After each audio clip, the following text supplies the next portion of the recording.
હાલો friends, હું છું નૈના અને નૈનાના ગુજરાતી કિચનમાં તમારું સ્વાગત કરું છું. આજે આપણે બનાવશું આથેલા રાયતા મરસાની રેસીપી. આ રીતે રાયતા મરસા તમે એકવાર બનાવશો તો આ મરસા લાંબા સમય સુધી સારા જ રહે છે અને આ મરસા બિલકુલ પણ ખરાબ નથી થતા અને ખાવામાં બહુ ટેસ્ટી લાગે છે. તો ચાલો રેસીપી બનાવવાનું ચાલુ કરીએ. આજે આપણે બનાવવાના છે રાયતા મરસાની રેસીપી. તેના માટે આપણે થોડાક લીલા મરચાં અને થોડાક લાલ મરચાં લીધા છે. આ બંનેમાંથી તમે કોઈ પણ એક મરચાં પણ લઈ શકો છો. તો મરચાંને પહેલાં આપણે પાણીથી સારી રીતે ધોઈ લીધા હતા અને પછી તેને સારી રીતે કોરા કરી લીધા છે. મરચાંમાં પાણી ન રહેવું જોઈએ. જો આમાં પાણી રહે તો આ મરચાં આપણા લાંબા સમય સુધી સારા નથી રહેતા, એનું ખાસ ધ્યાન રાખવું. તો ઘણી વખત આપણે થોડાક તીખા મરચાં હોય અને તે મોળવાથી આપણા હાથોમાં જલન થાય છે. તો હાથોમાં આપણે ગમે એટલા તીખા મરચાં હોય અને હાથોમાં જલન ન થાય એવી હું તમને ટ્રીક બતાવીશ, જેથી કરી તમે ગમે એટલા તીખા મરચાં 5 કિલા 10 કિલા મોળશો તો પણ તમારા હાથોમાં જલન નહીં થાય, એની હું ગેરંટી આપું છું. તો આપણા હાથોમાં જલન ન થાય તેના માટે હાથોમાં થોડુંક તેલ લેવાનું છે અને આ તેલને આપણે હાથોમાં લગાડી લેવાનું છે અને ઉપરના ભાગમાં પણ તેલને લગાડી લેવાનું છે, જેથી કરી કાંઈ પણ આપણે મરચું અડી જાય તો પણ આપણા હાથમાં જલન ન થાય. અને ઘણા લોકોને મરચાં તીખા મોળવાથી જલન થતી પણ નથી અને ઘણા લોકોને જલન થાય છે હાથોમાં. તો તેના માટે આ ટેક ઉપયોગી છે. આ રીતે કરી તમે 10 કિલો મરચાં તીખા મોળશો તો પણ તમારા હાથોમાં જલન નહીં થાય, એની હું તમને ગેરંટી આપું છું. હવે આપણે મરચાંને મોળી લેશું.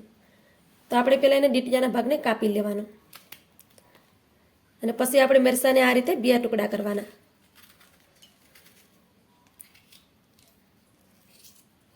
આવી રીતે. હવે આને વચ્ચેથી આપણે 2 ટુકડા કરશું. તો આવી રીતે આપણે એક મરચાંમાંથી 4 ટુકડા કરવાના છે.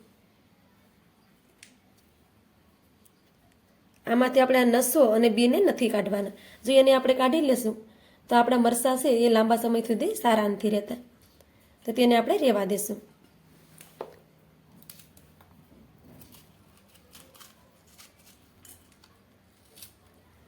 તો આ રીતે આપણે બધા જ મરચાંના ટુકડા કરી લેશું. આ રીતે આપણે બધા જ મરચાંને મોળી અને ટુકડા કરી લીધા છે, તમે જોઈ શકો છો. હવે આપણે આ રીતે ઝારો લેવાનો અને તેમાં મરચાંને નાખી દેવાના ને પછી તમે આમાં લાવો તો એમાં કોઈ પણ બીજ હોય છૂટા તો એ નીકળી જાય. તમે જોઈ શકો છો કે આવી રીતના કોઈ પણ ખુલ્લા બીજ થઈ ગયા હોય તે નીકળી જશે. હવે તેને આપણે એક વાસણમાં લઈ લેશું. તેના માટે આપણે એમાં 1 ચમચી ભરીને મીઠું નાખી દઈશું. આમાં મીઠું થોડુંક વધારે જ નાખવાનું, જેથી કરી આપણા મરચાં લાંબા સમય સુધી સારા રહે અને બગડે નહીં. તેની સાથે આપણે અડધી ચમચી ભરીને હળદર નાખી દઈશું. હવે તેમાં આપણે અડધા લીંબુનો રસ નાખીશું. લીંબુનો રસ નાખવાથી મરચાંમાં તીખાશ હશે તો ઓછી થઈ જશે અને મરચાં છે એ કડક રહેશે અને પોસા નહીં પડે અને મરચાં આપણા લાંબા સમય સુધી સારા રહેશે. તો અડધા લીંબુનો રસ નાખી દેવાનો. મરચાં બહુ તીખા હોય તો તેની તીખાશ પણ તે ઓછી કરે છે. હવે આપણે બધી વસ્તુને સારી રીતે મિક્સ કરી દેવાની છે.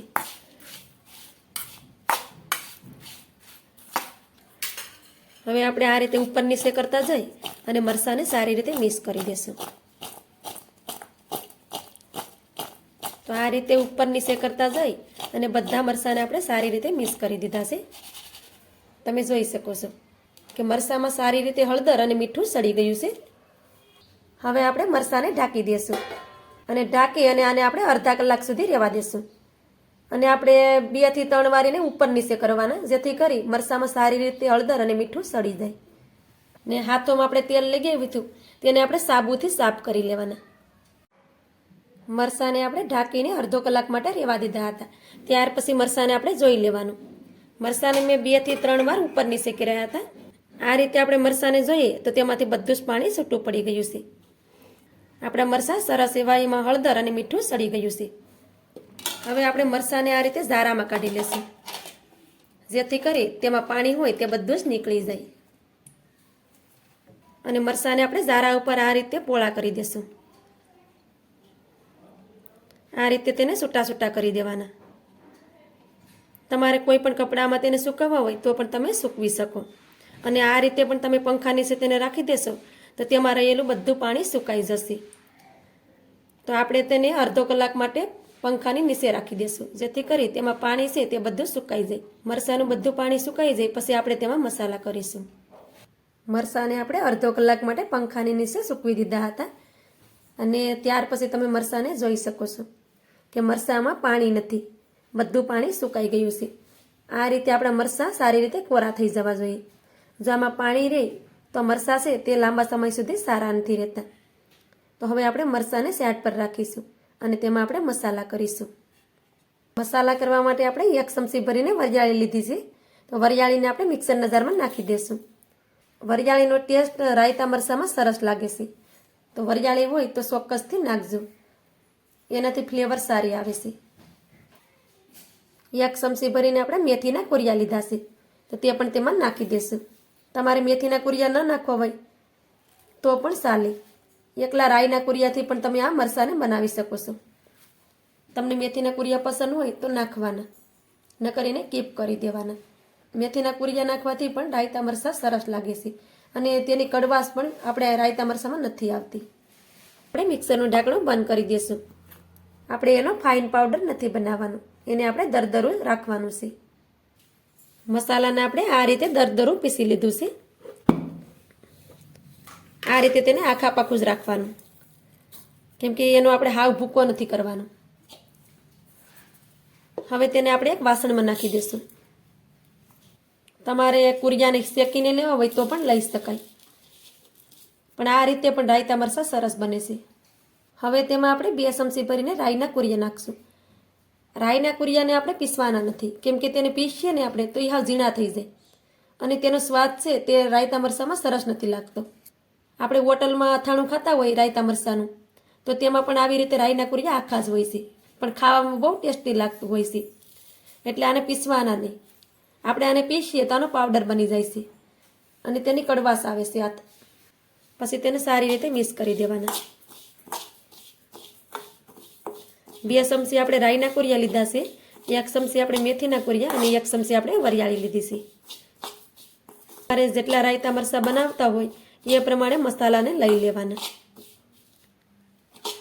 અને કોઈને આ મસાલો ખાવામાં પણ બહુ સરસ લાગતો હોય છે, તો પણ તમે વધારે પણ મસાલો નાખી શકો. હવે આપણે આમાં થોડીક હળદર નાખી દઈશું. તેમાં આપણે મસાલાના ભાગનું મીઠું પણ નાખી દઈશું અને સારી રીતે મિક્સ કરી લેશું.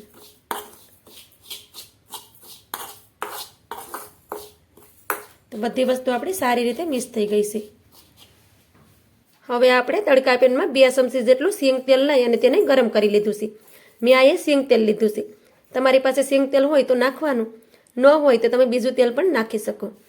તેમાં આ રીતે થોડાક કુરિયા લઈ અને તેને શેક કરી લેવાનું. તો તમે જોઈ શકો છો કે તેલ આપણું મીડિયમ ગરમ છે. હવે તેમાં નાખી દેવાનું